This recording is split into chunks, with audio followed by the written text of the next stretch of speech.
తెలుగు చిత్ర పరిశ్రమ నుంచి సంక్రాంతి బరిలో నిలిచినటువంటి సంక్రాంతికి వస్తున్నాం చిత్రం భారీగా ప్రేక్షక ఆదరణ పొంది ప్రొడ్యూసర్లకి కాసుల వర్షం కురిపిస్తూ ప్రొడ్యూసర్లని ఆనందంలో ముంచెత్తినటువంటి నేపథ్యంలో అదే ప్రొడ్యూసర్లకి ఇప్పుడు ఇన్కమ్ ట్యాక్స్ డిపార్ట్మెంట్ అధికారులు అయితే భారీ జలకిచ్చారు.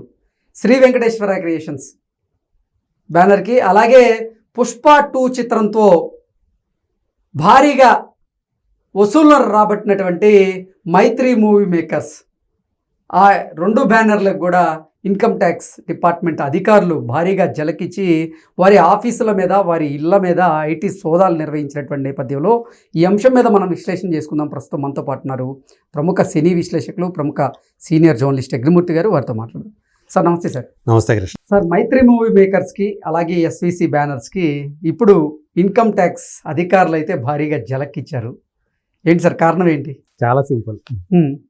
మన వాళ్ళు పెడుతుంటారు కదా పోస్టర్లు, మాది ఎంత కలెక్షన్స్, ఇన్ని రికార్డు బ్రేకింగ్లు, సో ఇన్ని చేసాం. ఆ పోస్టర్లో వాళ్ళని వాళ్ళ దృష్టిని ఆకర్షిస్తాయని చెప్పాలి.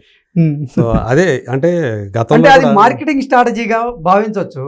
కానీ ఆ కలెక్షన్ల రికార్డులను వాళ్ళు ఏదైతే జనాల దృష్టికి వదిలారో అది ఇప్పుడు ఐటీ డిపార్ట్మెంట్ దృష్టికి వెళ్ళడం, అది వీళ్ళ కొంప ముంచడం. ఏంటి సార్, ఎలా చూడవచ్చు దీన్ని?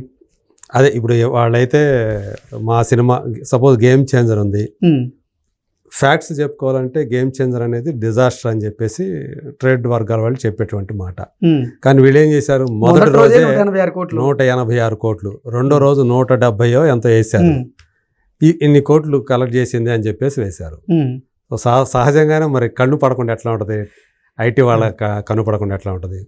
అట్లాగే పుష్ప 2 సంబంధించి అది ప్రపంచవ్యాప్తంగా ఎంత కలెక్ట్ చేసింది ఏంటి, అందులో ఎగ్జాగరేట్ చేయకపోయినా ఆ వాస్తవాలు already almost more than 1700 crores వసూలు చేసింది అనేది అది వర్షన్ కూడా బాగా ఆడుతుంది అని టాక్ వస్తుంది. అవును, అంటే ఎక్స్పెక్ట్ చేసిన రేంజ్లో లేకపోయినప్పటికీ కూడా అంతకుముందు రీలోడెడ్ వర్షన్కి ముందు కలెక్షన్లు చూసుకుంటే ఒక 3 రోజుల ముందు కలెక్షన్లు దానికంటే బెటర్గా ఉంది.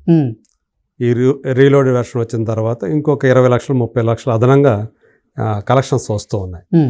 సో ఈ నేపథ్యంలో ఇప్పుడు ఏకంగా ఆ 2 బ్యానర్లకి అంటే ఆ బ్యానర్కి సంబంధించిన నిర్మాతలు ఎవరున్నారు వాళ్ళు, అలాగే వాళ్ళ తాలూకు మనుషులు, అందులో పనిచేసే సిబ్బంది కానివ్వండి, ప్రధానమైనటువంటి వాళ్ళు ఉంటారు కదా, మెయిన్ పిల్లర్స్ లాంటి వాళ్ళు, అలాగే బంధువులు, వీళ్ళందరి ఇళ్లలో కూడా ఏకకాలంలో ఇవన్నీ రైడింగ్లు జరుగుతున్నాయి. 55 మంది అఫీషియల్స్, ఐటీ అధికారులు ఈ సోదాలు నిర్వహిస్తున్నారని చెప్పి మనకు సమాచారం అందుతూ ఉంది.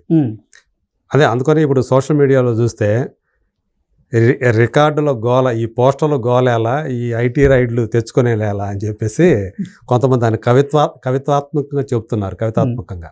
సో నిజమే అది. ఎందుకంటే వీళ్ళు మామూలుగా గుట్టు చప్పుడు కాకుండా దాని మానాన్ని వదిలేస్తే ఆ రికార్డులు ఏవో ఇక ఎంత వచ్చింది ఏంటి అనేది ఎటుకి ట్రాకింగ్ సైట్స్ ఉన్నాయి మనకి. ఒకవేళ అవి లేకపోయినప్పటికీ కూడా ట్రేడ్ సర్కిల్ వాళ్ళు అందించేటువంటి లెక్కలు ఎదుగుతుంటాయి. ఎందుకంటే డైలీ కలెక్షన్ రిపోర్ట్ అనేది ప్రతి థియేటర్ నుంచి వచ్చేదే, బయటకు వచ్చేదే. ఇవాళ రోజుల్లో ఏంటంటే బిఎంఎస్ వచ్చిన తర్వాత, బుక్ మై షో లాంటి ఆన్లైన్ టికెట్ కౌంటర్స్ వచ్చిన తర్వాత ప్రతిదీ తెలిసిపోతుంది, ఓపెన్గానే ఉంటుంది, అది బహిరంగమే కదా, మనమైనా తెలుసుకోవచ్చు అక్కడ టికెట్ రేటు ఎంత ఉంది, ఎన్ని టికెట్లు తెలియదు. ఈవెన్ గంటకి ఎన్ని టికెట్లు అమ్ముడుపోతున్నాయి, 24 గంటల్లో ఎన్ని టికెట్లు అమ్ముడుపోతున్నాయి కూడా మనకు అక్కడ పైన ఇండికేషన్ వచ్చేస్తుంది. దాన్ని బట్టి కూడా మనకు తెలిసిపోతూ ఉంటుంది. సో అది ఇప్పుడు చాలామందికి పబ్లిక్ కూడా యాక్సెస్ అయిపోయింది బిఎంఎస్ అనేది. దాని ద్వారా కూడా దీనికి సుమారుగా కలెక్షన్స్ ఏ రేంజ్లో వస్తున్నాయి ఏంటి అనేది తెలుసుకునేటువంటి వెసులుబాటు కనిపిస్తుంది. ఓకే సార్, హీరోల రికార్డుల కోసం హీరోలకి బాకా ఊత్తూ హీరోల కోసం ఇప్పుడు ప్రొడ్యూసర్లు బలవుతున్నారు అనేటువంటి వార్తలు కూడా వస్తూ ఉన్నాయి. ఎట్లా చూడవచ్చు, నిజమేనా? కొంతవరకు ఆ ఒత్తిడి ఉంటుంది. ఎందుకంటే కొంతమంది ఫ్యాన్స్ ఏంటంటే ఆ రికార్డుల కోసం నిర్మాతల మీద ఒత్తిడి తీసుకొస్తూ ఉంటారు. అందువల్ల వాళ్ళు ఎగ్జాగరేట్ చేసి ఫ్యాక్ట్ ఒకటైతే దానికి 20% 25% కలిపి పోస్టర్లు వేస్తూ ఉంటారు. అయితే ఈ సినిమాకి వచ్చేటప్పటికి 100% కలిపారు వాస్తవాన్ని ఏదైతే వచ్చిందో, సపోజ్ 100 కోట్లు వస్తే 200 కోట్లు, 50 కోట్లు వస్తే 100 కోట్లు అని ఇట్లా డబల్ చేసి చెప్తూ వచ్చారు అనేది ఒక కంప్లైంట్ వచ్చింది. ఇప్పుడు ఎస్విసి బ్యానర్ మీద ఐటీ దాడులు జరగడానికి కారణం కూడా ఈ గేమ్ చేంజర్ మూవీ కలెక్షన్లో ఒక ఎత్తు అయితే, సంక్రాంతికి వస్తున్నాం అనేటువంటి చిత్రానికి సంబంధించిన కలెక్షన్లు కూడా మరో ఎత్తు. ఈ రెండింటికి కూడా అధిక కలెక్షన్లు వచ్చాయంటూ ప్రొడ్యూసర్లే బయటపెట్టిన నేపథ్యంలోనే వాళ్ళు చేసినటువంటి రికార్డుల ఈ గోల్ ఏదైతే ఉందో దానివల్లే ఇప్పుడు ఐటీ దాడులు జరిగాయంటూ కూడా కొంతమంది అభిప్రాయం వ్యక్తం చేస్తున్నారు. ఏంటి నిజంగా సంక్రాంతికి వస్తున్నాం కలెక్షన్లు చూసి ఐటీ రైడ్లు జరిగి ఉండొచ్చా, లేదంటే వీళ్ళు తప్పు రిపోర్ట్లు ఇచ్చి ఏ అయితే కలెక్షన్లను ఎక్కువ చూపించారో దానివల్ల ఐటీ రైడ్లు జరిగి ఉండొచ్చా అంటే ఏం చెప్తారు? ఇక్కడికి రెండు చూసుకుంటే గేమ్ చేంజర్, సంక్రాంతికి వస్తున్నాం రెండు ఒక బ్యానర్ నుంచి వచ్చింది. అవును. అయితే సంక్రాంతికి వస్తున్నాం ఫిగర్స్ ఏవైతే ఉన్నాయో అవి చాలా మార్జిన్ ఆఫ్ ఎర్రర్తోనే వచ్చినాయి. అవి యాక్చువల్గా ఏదైతే ఉందో వస్తుందో సేమ్ అదే పెడుతూ ఉన్నారు. ఎందుకంటే అక్కడ మనకి ఫ్యాన్స్ గోల్ లేదు. వెంకటేష్కి మాకు రికార్డులు కావాలి అని చెప్పి గొడవ చేసేటువంటి ఫ్యాన్స్ ఎవరు లేరు దిల్ రాజుని. అందువల్ల వాళ్ళు ఉన్న వాస్తవాన్ని అక్కడ ఆ ఫిగర్స్ తెలియజేస్తున్నాయి. ఇంకో పక్క సేమ్ అందుకు దానికి భిన్నంగా కాంట్రాస్ట్గా గేమ్ చేంజర్ వచ్చేటప్పటికి వాస్తవం ఒకటైతే కానీ వాళ్ళు బయటికి తీసుకొస్తుంది, స్టేట్మెంట్లు ఇస్తుందేమో పబ్లిక్గా అంటే వాళ్ళ బ్యానర్ నుంచి వాళ్ళ హ్యాండిల్ నుంచి వస్తుంది అంటే ఒక అఫీషియల్ పోస్టర్ వస్తుందంటే అదే నమ్ముతారు కదా, మామూలుగా అఫీషియల్ కదా అది. అంటే పోస్టర్లో ఎంతైతే అమౌంట్ ఉందో దానికి ఇన్కమ్ ట్యాక్స్ పే చేయాలి యాక్చువల్గా. అవును, వాళ్ళు ఏం చెప్తారంటే గ్రాస్ అని చెప్తారు. సో ఆ గ్రాస్ అయినా సరే వాళ్ళు చూపించాలి. అది ఆ గ్రాస్కి జిఎస్టీ అనేది పడుతుంది కదా, ఎన్ని టికెట్లు తెగాయో అవి. మరి ఇది ఎందుకు వాళ్ళు చూపించిన లెక్కలకి దీనికి వేరియేషన్ ఉంటే దానికి సంజాయిషి వివరణ ఇచ్చుకోవాల్సినటువంటి అవసరం వాళ్ళదే.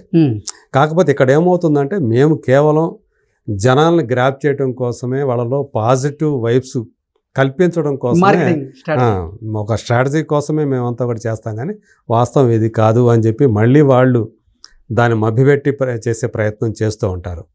సో ఇప్పుడు వాళ్ళైనా సరే, ఐటీ వాళ్ళైనా సరే దాన్ని బేస్ చేసుకొని చేయలేరు. మీరు మరి ఇది లెక్క మీకు ఇచ్చారంటే అది వాళ్ళకి ఇచ్చిన లెక్క కాదు, జస్ట్ వాళ్ళు పబ్లిక్ కోసం ఇచ్చింది అది.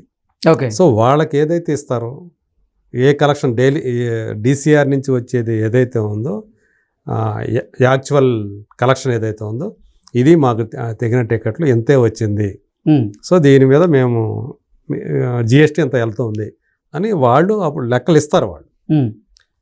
ఇది మామూలుగా జరిగే రెగ్యులర్ ప్రాక్టీసే. ఇది వాళ్ళకు కూడా తెలిసిన విషయమే, ఎప్పుడు కూడా జరిగే తంతే. ఐటీ వాళ్ళకు కూడా ఇది తెలిసిన విషయమే. బట్ ఇక్కడ ఏంటంటే ఇక్కడ వీటిల్లో కూడా మ్యానిపులేషన్ జరిగే అవకాశం ఉంది. సో ఎంత ఎక్కడి నుంచి తీసుకొచ్చి పెట్టుబడులు పెట్టారు, ఎందుకంటే దానికి ఎంత పెట్టుబడి అయింది.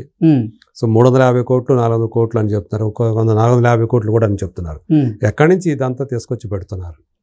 సో మీకు డిస్ట్రిబ్యూటర్ నుంచి వచ్చింది ఎంత, అడ్వాన్స్ రూపంలో వచ్చింది ఎంత, ఇవన్నీ కూడా లెక్కలు చూపించాలి.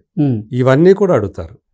సో ఇప్పుడు సోదాలు నిర్వహించారంటే ఆ సోదాల్లో వాళ్ళకి ఏవైతే ఈ అగ్రిమెంట్కి సంబంధించినటువంటి డాక్యుమెంట్లో లేదా ఆస్తులకు సంబంధించిన డాక్యుమెంట్లో దొరుకుతాయి వాళ్ళ లెక్కల్లో, వాళ్ళ సోదాల్లో. సో వాటికి సమాధానాలు కరెక్ట్ అయినటువంటి సమాధానం ఇవ్వాల్సిన బాధ్యత దిల్ రాజు లాంటి నిర్మాతల మీద, లేదంటే మైత్రి మూవీ మేకర్స్, నవీన్ ఎర్నేని, యలమంచిలి రవిశంకరు, ఇంకా వాళ్ళ CEO చెర్రీ అని ఉంటాడు ఆయన. అలాగే దిల్ రాజు విషయానికి వస్తే దిల్ రాజు ప్లస్ శ్రీష్ ఆయన బ్రదరు, అలాగే వాళ్ళ అమ్మాయి హన్షితారెడ్డి, ఆ అమ్మాయి కూడా ప్రొడ్యూసరే. సో అంటే మొత్తానికి వాళ్ళకి ఎవరైతే సంబంధికులు ఉన్నారో వాళ్ళందరి ఇళ్లల్లోనూ కూడా, ఆఫీసులోనూ కూడా ఈ సోదాలు అనేవి నిర్వహిస్తూ ఉన్నారు. వాళ్ళు కరెక్ట్ అయినటువంటి లెక్కలు చెప్పుకోవాల్సిన బాధ్యత వాళ్ళ మీద ఉంది. దీంట్లో అంటే మనకేం తెలుస్తుంది, మీరు గమనించండి, ఎప్పుడైనా సరే సోదాలు జరిగాయని మాత్రమే మనకు వార్తలు వస్తాయి.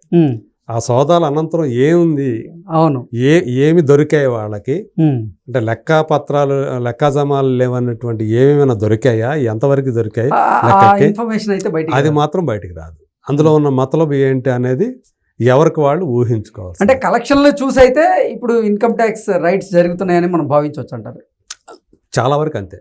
వాటికి అయినటువంటి బడ్జెట్, అలాగే ఈ పోస్టర్లు ఏవైతే ఉన్నాయో, ఇంత కలెక్ట్ చేసింది మా సినిమా. ఈవెన్ అంటే మీడియా, ఇప్పుడు మెయిన్ స్ట్రీమ్ మీడియాలో కూడా మన స్పెషల్ ప్రోగ్రామ్సే వేస్తారు వీటి మీద, ఉమ్, స్పెషల్ బులెటిన్సే వేస్తారు. సో సంక్రాంతి సినిమాలు ఈ రేంజ్లో కలెక్ట్ చేసినాయి, ఈ రేంజ్ కలెక్ట్ చేసినాయి, ఇంత వ్యాపారం జరిగింది వీటి మీద, ఉమ్. ఇప్పటివరకు ఎంత చేశాయి అనే ఈ లెక్కలు ఏవైతే వాటి వస్తాయో అవి కొంప ముంచుతుంది. అటెన్షన్ కలిగిస్తాయి. ఓకే. సో ఐటీ వాళ్ళ మీద వాళ్ళు ఇలా రైట్ చేయడానికి ఇవన్నీ కూడా దోహదం చేస్తాయి. Okay sir, thank you. Thank you.